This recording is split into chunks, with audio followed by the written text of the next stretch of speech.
почитувани учесници на работилницата за подготовка на Националната стратегија за правата на лица со попреченост, почитувани представници на ГИЗ, почитувани професори, почитувани присутни, ми представува навистина голема чест да бидам тука со вас, затоа што започнуваме еден процес од исклучителна важност за лицата со попреченост и заради фактот што владата на Република Северна Македонија е сојузник на овие наши сограѓани. Подготовката на Националната стратегија за правата на лицата со попреченост сведочи за нашата трајна определба да обезбедиме правично и достоинствено учество на лицата со попреченост во секојдневниот живот и во сите сфери на општеството. До оваа фаза на почетокот на подготовката на Националната стратегија претходеа бројни активности на Националното координативно тело за имплементација на Конвенцијата на Обединетите нации за правата на лицата со попреченост при Владата на Република Северна Македонија и на Министерството за труд и социјална политика како носител на стратегијата, и затоа сакам особено исто така да ја поздравам и министерката Јована Тренчевска, која што е тука и која што практично целиот свој животен век го има и својот работен век го има посветено на теми кои што се од областа на социјалната политика и на трудот во државата. Во име на владата на Република Северна Македонија дозволете ми да изразам и голема благодарност за искажаната поддршка и подготвеност на Германското друштво за меѓународна соработка и на тимот на Агенцијата на Обединетите нации за поддршка на еден исклучително значаен системски процес за изработка на овој документ за унапредување на правата на лицата со попреченост во нашата земја, за заедничко креирање на овој стратешки документ преку широка соработка со организациите на лица со попреченост, клучните надлежни институции и другите засегнати страни. Низ координирани активности за институционална поддршка за спроведување на конвенцијата се воспоставува рамка која ќе вклучи независни механизми за промовирање, заштита и следење на спроведувањето на конвенцијата согласно препораките на Обединетите нации.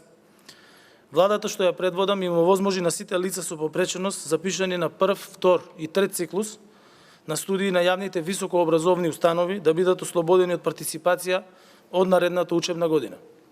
Со тоа им овозможуваме новие наши сограѓани да ги остварат соствените потенцијали и личен развој на еднаква основа со сите други граѓани и да ги развиваат своите компетенции согласно со нивниот собствен избор. Во делот на образованието за основните училишта со ресурсни центри обезбедивме средства за набавка на опрема и дидактички средства како поддршка на инклузивното образование. Во рамки на програмата Биди ин, биди инклузивен, биди инклудиран доделени се и 287 стипендии за деца со попреченост кои што се вклучени во редовното образование за прво и второ оделение за поддршка на учениците со пречки во развојот и на нивните семејства. Дополнително преку Министерството за образование и наука беа ангажирани 500 персонални асистенти за учениците со попреченост, а се вработени 49 специјални едукатори и рехабилитатори во основните редовни училишта и училиштата со ресурсни центри во насока на поддршка на учениците со попреченост и на наставниот кадар. И тоа дава резултат. Во споредба со 2020-2021 година, во учебната 21-22 година зголемен е бројот на ново запишани ученици со попреченост за 4,5%. Оваа бројка не е максималната која што сакаме да ја постигнеме, но секако охрабрува и поттикнува заеднички да ги уриваме стереотипите и да им ја дадеме шансата на овие деца да ги остварат своите потенцијали и да бидат еднаков дел од нашето општество.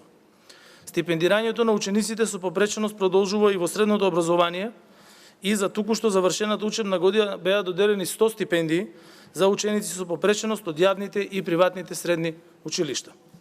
Како дел од приоритетите во оваа сфера беа и активностите за асистенција на ранливите категории на лицата со попреченост, кои што се реализираа во 27 општини.